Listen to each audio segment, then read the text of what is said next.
عربی نے یہ بھی ایک بات بتا دیں، جب ہمارے گھروں میں جو ہے گوری چٹا بیٹیاں پیدا ہوتی ہیں، خوبصورت بیٹیاں پیدا ہوتی ہیں، تو ان خوبصورت لڑکیوں کو دیکھنا ہم لوگ گوارا نہیں کرتے ہیں۔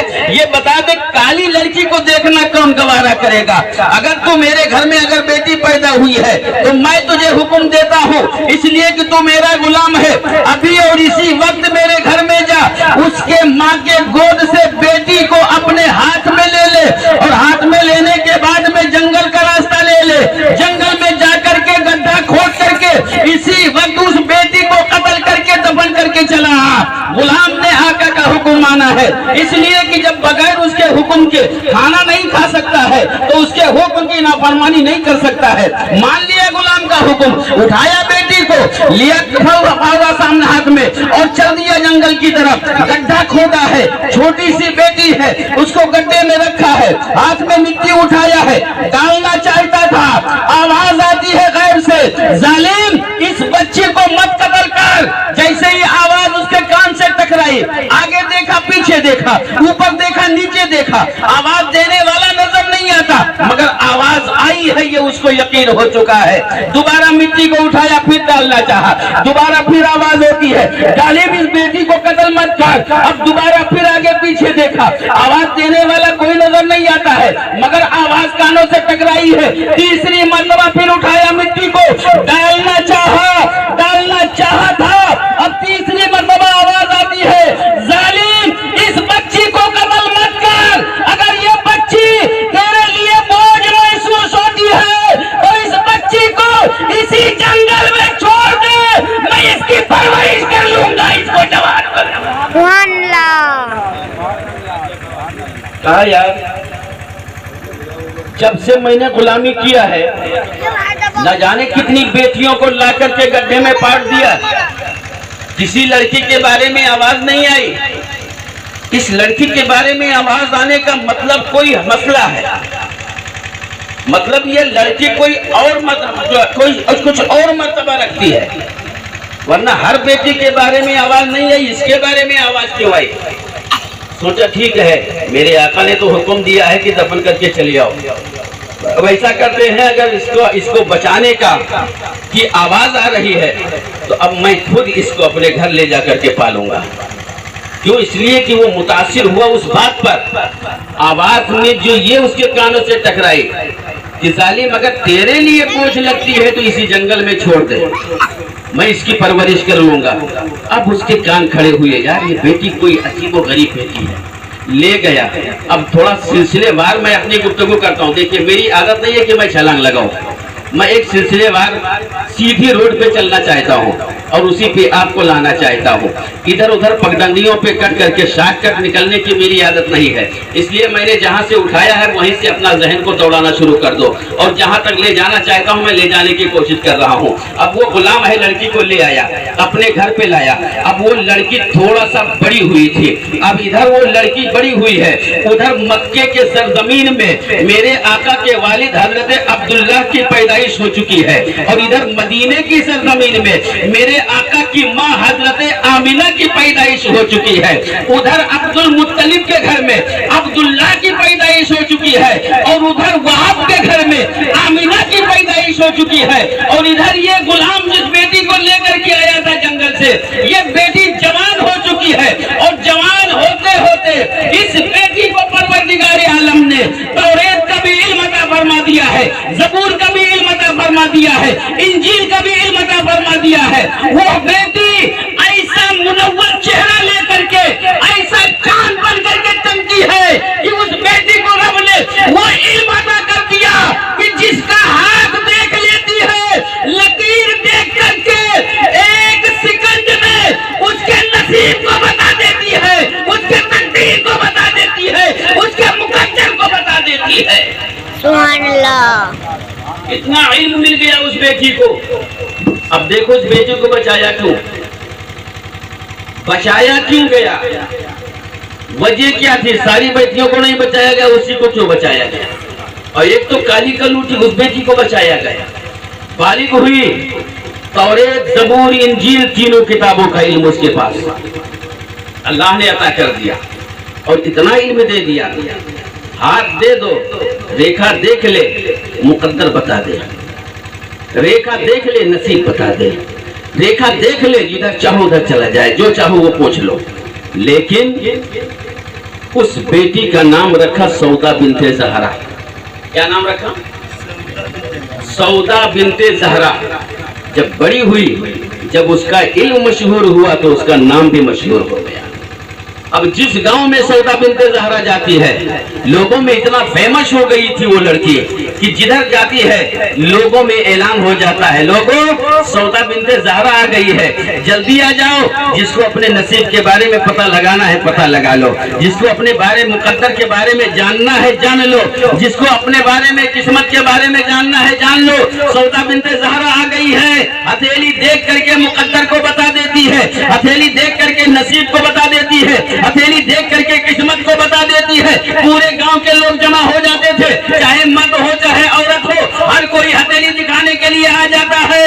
اب ہر کوئی ہاتھ دکھا رہا ہے، اپنا مقدر جان رہا ہے، ہاتھ دکھا رہا ہے، اپنا نصیبہ جان رہا ہے، ہاتھ دکھا رہا ہے، اپنی قسمت کو جان رہا ہے۔ اب وہ جس گاؤں میں جاتی ہے فیمس ہو جاتی ہے، جس گاؤں میں جاتی ہے جس گاؤں میں جاتی ہے اس کا نام ہو جاتا ہے، لوگ اس کے نام کا چرچا کرنا شروع کر دیے ہیں۔ اب وہی سودا بنت زہرا ہے، ایک دن چلتے چلتے کسی اور گاؤں میں نہیں بلکہ مدینہ المنورہ میں پہنچ گئی، اور جب مدینے میں پہنچی، مدینے میں اعلان ہو گیا، لوگوں سودا بنت زہرا آ گئی ہے، آ جاؤ، جس کو ہاتھ دکھانا ہے دکھا لے، جس کو نصیب کے بارے میں جاننا ہے جان لے، جس کو مقدر کے بارے میں جاننا ہے جان لے۔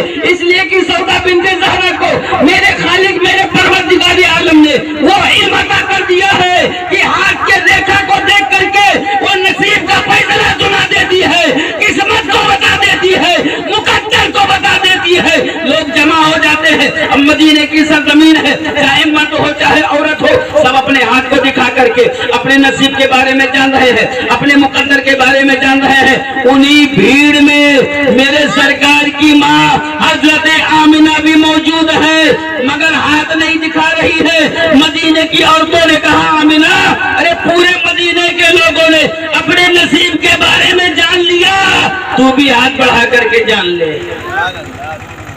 کسی کو کیا معلوم تھا؟ کچھ نہیں معلوم، لیکن اب سنو بچایا کیوں؟ اللہ نے اس لڑکی کو بچایا کیوں؟ لوگوں نے کہا، آمنہ تو بھی تو ہاتھ دکھا دے، سب دکھا کر کے سب جان لیے، تو بھی دکھا کر کے جانکاری کر لے۔ حضرت آمنہ نے لوگوں کے کہنے پہ ہاتھ بڑھایا، سودا بنت زہرا نے انگلی پکڑا، ہاتھ کا ریکھا دیکھنا شروع کیا۔ جیسے ہی ریکھا پہ نظر پڑتی ہے، مورخین نے لکھا ہے کہ سودا بنت زہرا ایک نظر چہرے پہ ڈالتی ہے، دوسرا ہتھیلی پہ ڈالتی ہے، پھر چہرہ دیکھتی ہے، پھر ہتھیلی دیکھتی ہے، پھر چہرہ دیکھتی ہے، پھر ہتھیلی دیکھتی ہے۔ نصیب کے بارے میں کچھ نہیں بتا رہی، مقدر کے بارے میں کچھ نہیں بتا رہی، قسمت کے بارے میں کچھ نہیں بتا رہی۔ مدینے کے لوگوں نے کہا، اے سودا بنت زہرا، جس کا تو نے ہاتھ پکڑا ہے، ایک منٹ سے پہلے اس کے نصیب کے بارے میں بتا دیا ہے، اس کے قسمت کے بارے میں بتا دیا ہے، اس کے مقدر کے بارے میں بتا دیا ہے۔ آخر آمنہ کے ہاتھ میں ایسا کیا ہے جو تو کبھی چہرہ دیکھ رہی ہے، کبھی ہتھیلی دیکھ رہی ہے، اس کے نصیب کے بارے میں فیصلہ کیوں نہیں سنا رہی؟ تو سودا بنت زہرا نے کہا تھا، اے مدینے کے لوگوں سنو، آمنہ کے ہاتھ پکڑتے ہی میں نے آمنہ کے ہاتھ کو دیکھا، چہرہ اس لیے دیکھ رہی ہوں، اس لیے دیکھ رہی ہوں کہ اس کی ہاتھ کی ریکھائیں بتا رہی ہے کہ یا تو آمنہ خود نبی بنے گی یا آمنہ کسی بہت بڑے نبی کی ماں بنے گی۔ سبحان اللہ۔ میں بتاؤں کیا اس کو؟ میں تو خود سوچ میں پڑی ہوں، آج تک لاکھوں لوگوں کے ہاتھ کو دیکھ کر کے میں نے نصیب بتا دیا، مگر آمنہ کے بارے میں بتاؤں کیا؟ یہی نہیں سمجھ میں آتا ہے کہ یہ خود اللہ کی محبوبہ بندی بنے گی یا کسی محبوب نبی کی ماں بنے گی۔ مسلمانوں، اب وہاں سے یہ پہلی خوشخبری تھی انسانی کی روپ میں، انسانیت کی روپ میں، جس نے میرے نبی کی خوشخبری دیا ہے۔ اب مجھے پہلے لے دو مسلمانوں، جب سودا بنت زہرا سے کوئی کام نہیں کروانا تھا، صرف نبی کا پرچار کروانا تھا، نبی کے ماں کے عظمت کو بلند کرانا تھا، تو پروردگار عالم نے اس نونہال بچی کو جنگل میں قتل ہونے سے بچا لیا ہے۔ اب مجھے کہنے دو اے نوجوانوں جو گستاخ جو جلسہ کرتے ہو، سرکار کی میلاد مناتے ہو، اگر محبوب کی ماں کی عظمت کو بیان کرنے کے لیے پروردگار عالم سودا بنت زہرا کی زندگی کو بچا سکتا ہے، تو محفل رسول کو بچانے والوں، محفل رسول میں آنے والوں، تمہارا بھی دشمن کوئی بال بیکا نہیں کر سکتا، اس لیے نبی کا نام لینے والی کی زندگی رب بچاتا ہے، اور نبی کے محفل میں آنے والوں کی قسمت کو میرا محبوب سبحان اللہ۔ اب سامنے آیا کہ رب نے کیوں بچایا تھا؟ اس لیے بچایا تھا کہ محبوب کی خوشخبری دلانا تھا۔ اب ادھر آمینہ مدینے میں، ادھر حضرت عبداللہ مکے میں، تقریباً 4 سے 5 سال کی عمر۔ کتنے سال کی؟ 4 سے 5 سال کی۔ میں نے کہا میں سلسلے کی رسی توڑوں گا نہیں، جوڑ کر کے رکھوں گا، جہاں تک لے جا پاؤں گا لے جاؤں گا، چھوٹ جائے گا زندگی رہے گی تو پھر کبھی بتا دوں گا۔ 5 سال یا 4 سال کی عمر ہے حضرت عبداللہ کی۔ مکے میں پیدا ہوئے، یہودیوں میں کھلبلی مچ گئی، یہودیوں میں کھلبلی مچ گئی، سب آپس میں مل کر کے میٹنگ کرنا شروع کر دیا۔ عبداللہ پیدا ہو گئے مکے میں، عبداللہ پیدا ہو گئے مکے میں، جلدی کرو عبداللہ کو قتل کرو۔ کیا؟ عبداللہ کو قتل کرو، اس لیے کہ عبداللہ زندہ رہے تو عبداللہ کی نسل سے آخری نبی پیدا ہو جائیں گے، اور اگر آخری نبی پیدا ہو گئے تو ہماری بادشاہت ختم ہو جائے گی، ہماری منمانی ختم ہو جائے گی، اور وہ نبی آئے گا تو شادی کروائے گا۔ آج ہم منمانی کرتے ہیں، جس کو چاہتے ہاتھ پکڑ کر کے گھسیٹ لیتے ہیں، کل ہماری منمانی نہیں چلے گی، ہم جس کو چاہیں گے نہیں کھینچ سکتے، شادی کرنی پڑے گی۔ لوگوں پہ ناجائز دباؤ نہیں بنا پائیں گے۔ لوگوں اگر بادشاہت چلانا ہے، حکومت کرنا ہے تو عبداللہ کو قتل کرنا ہوگا۔ اب میں آپ سے پوچھنا چاہتا ہوں مسلمانوں، ابھی میرے سرکار کی کوئی بات ہی نہیں چلی ہے، عبداللہ پیدا ہوئے 4 سے 5 سال کی عمر ہے، یہودیوں کو کیسے پتا چل گیا کہ یہی نبی کے باپ ہے؟ تو سمجھ میں آ رہا ہے جو میں بات بتا رہا ہوں آپ کو؟ آ رہی ہے نا؟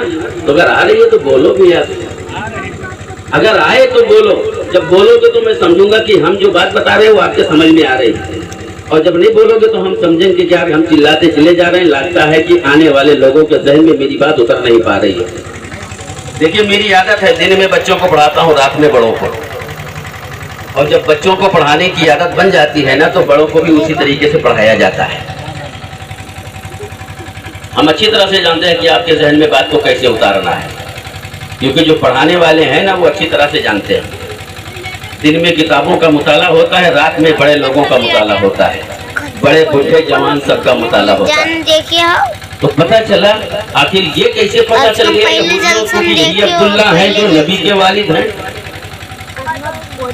جب پوچھا گیا تو یہودیوں نے کہا کہ تم نہیں جانتے ہو، تم پوچھتے ہو؟ کہا ہاں میں پوچھ رہا ہوں۔ کہا ایک بات بتاؤ، اللہ نے آسمانی جتنی کتابوں کو اتارا ہے، صحیفوں کو اتارا ہے، جس کتاب میں آخری نبی کا ذکر نہ ہو وہ کتاب مکمل نہیں ہو سکتی۔ جس کتاب میں آخری نبی کا تذکرہ نہ ہو وہ کتاب مکمل نہیں، ادھوری ہے۔ اور ہم نے توریت میں بھی پڑھا ہے نبی کی بشارت، انجیل میں بھی پڑھا ہے نبی کی بشارت، اور جب داؤد میں بھی پڑھا ہے، اس میں کیا کہتے ہیں، توریت، انجیل، زبور میں بھی پڑھا ہے نبی کی بشارت۔ جب 3 کتابوں میں نبی کی بشارت پڑھا تو آنے کے بارے میں وہ ڈیٹ بھی پتہ چل گیا، وہ تاریخ کا بھی پتہ چل گیا ہے۔ اتنے